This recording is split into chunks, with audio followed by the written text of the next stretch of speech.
What's the creepiest thing you've ever witnessed? This happened a few months ago. I was driving down my street coming home after a night out. As soon as I approached my house, I noticed a guy in a suit just standing across the street in the field looking at my house. I didn't want to pull into my house at that point, so I just drove around my neighborhood. 10 minutes or so go by, and I drive by again. He's still there, and he hasn't moved. At that point I just drove around again.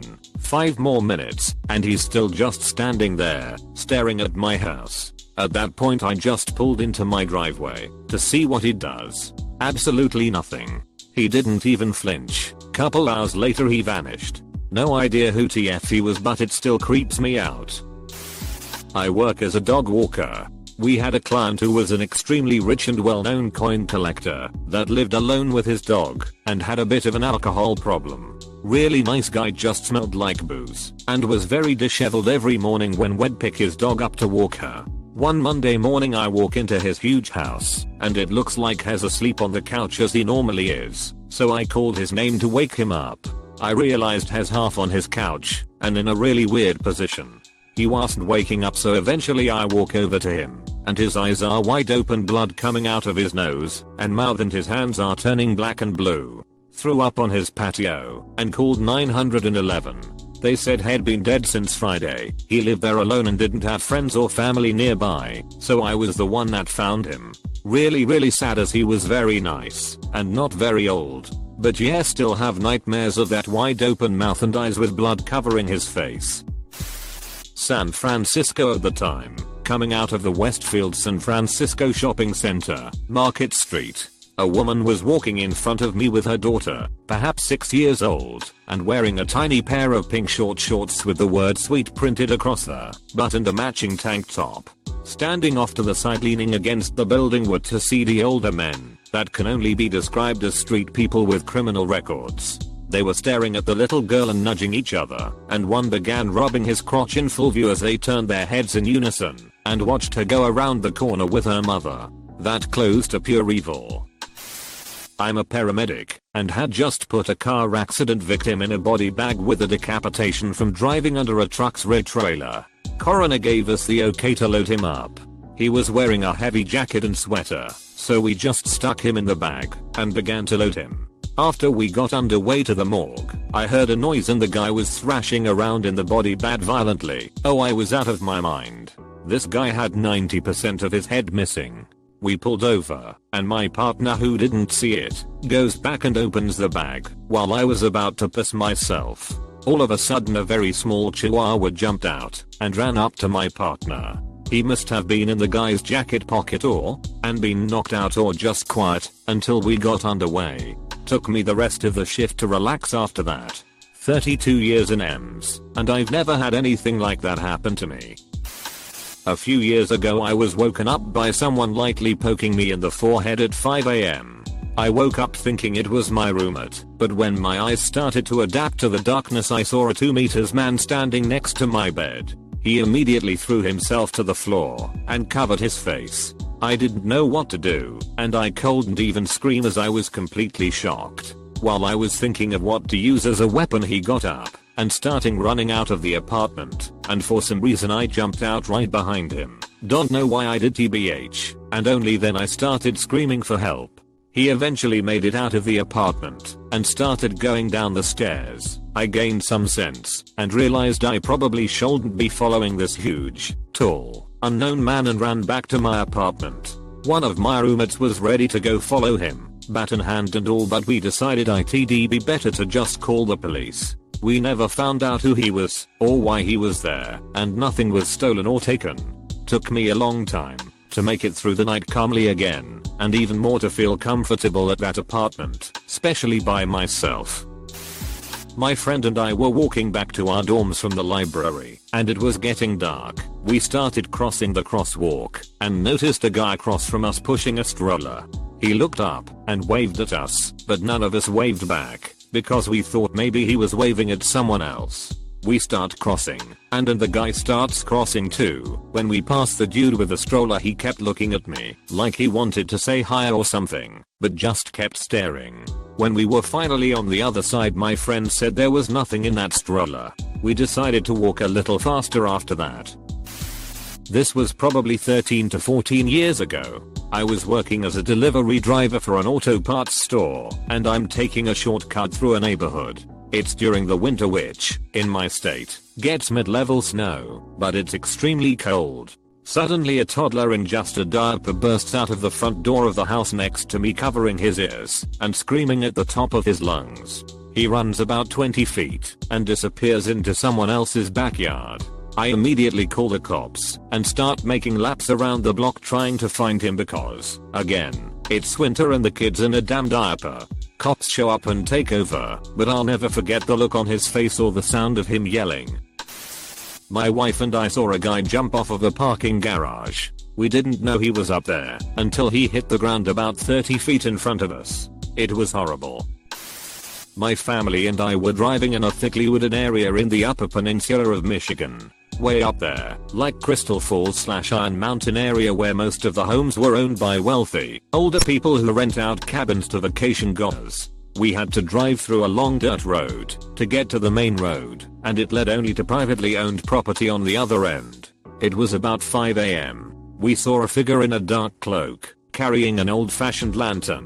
I really don't know why anyone would be roaming around private property in a woods where there's bears and other dangerous wildlife at 5 AM. This actually happened last night. Me and my friend were walking home from a party, and we passed a generally abandoned campground. We heard a dog barking, which was unusual since it was 1 in the morning. The bark sounded weird though. It kept persisting until we both realized what it actually was. It was a guy imitating a dog's bark. We heard insanely aggressive crunches coming from the woods, so we booked it back to my friend's house. Maybe not the creepiest thing ever, but it really freaked us out. Couple of years ago I had a dream I was in an elevator and could only press up. One woman and one man were in the back of the elevator.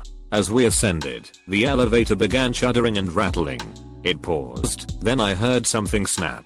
Then it was just the sensation of falling. The next day, I was in a dilapidated multi-story parking lot in an unknown part of town. I think my boyfriend and I were going to see a play, and it was the only parking lot with empty spots left. We got into an old, rusted elevator to go down. One woman and one man were already there. As we descended, the tiny elevator shuddered and then slowly stopped and started several times. We were all looking at each other, uncertain. I couldn't take it anymore. I pressed the button for the next floor. I made my boyfriend take the stairs for the next 5 floors. He was furious. Didn't see the woman and man again that night. Out delivering shopping on Halloween in Edinburgh, UK. Heard eerie, loud, piercing screams come from the other end of the dark street I was on. 2 little girls exactly alike, dressed as gals wearing makeup, came sprinting out of the darkness straight to me, both screaming. They immediately grabbed my jacket and stared up at me, shouting something about a woman trying to take them away. Then from behind them out of the dark a bedraggled woman came hobbling along, pale, topless, with extremely saggy breasts and sores all over her arms, and tried to pull the 2 girls away from me, stating they were her daughters. I asked the kids where they stayed once I'd gathered my senses and took them home, and phoned the police on this woman, who was covered in sores. She tried to take another child off somebody else, so I grabbed her, and as my hand wrapped around her arm, my finger slipped into one of her large open sores. Luckily somebody nearby let me use their sink to wash my hands. Still had to complete my shift, which was the second most annoying part of this story. Step-grandmother had Alzheimer's. The night before she died from the disease, she was alone in her room. I could hear her talking to other people in the room. She addressed them as dead relatives that she'd forgotten completely in the years prior. She didn't even remember me or my stepmother at this point, updating them on the current events in the family. I didn't investigate. She was dead when I went in the next morning. Makes my skin crawl right off my body and down the street to think of it. Walking out of a breakfast restaurant and saw a van parked next to me. I got in my car and was futzing with Whatnot, and two middle-aged white guys come out and get in the van, and I think I got a glimpse of a barefoot black kid and a mattress on the floor of the van. They leave and I took down their plates, and my GF was like, was that what I thought it was? Anyways, we called the cops and gave them a plate and the description of everyone. This is only creepy in hindsight. My now ex-husband and I were living in a building with 9 efficiency apartments. We were the middle apartment on the 3rd floor. One day the neighbor that lived directly underneath us knocked on our door. He came in and started apologizing for being short with us several days before. Honestly, he had no need to apologize. He was not rude or anything. We got home at the same time he did, and he politely told us he didn't have time to talk. We told him it was fine, and then chatted for a few more minutes.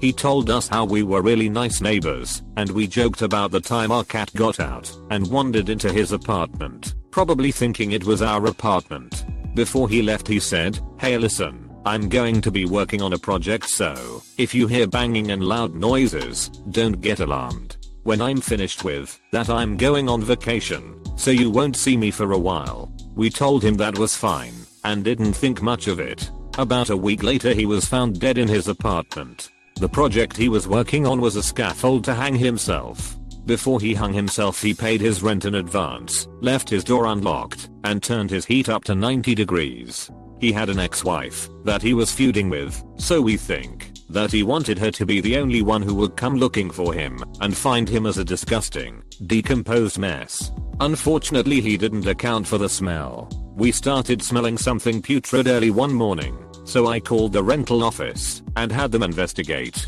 I told them it was probably a sewer leak.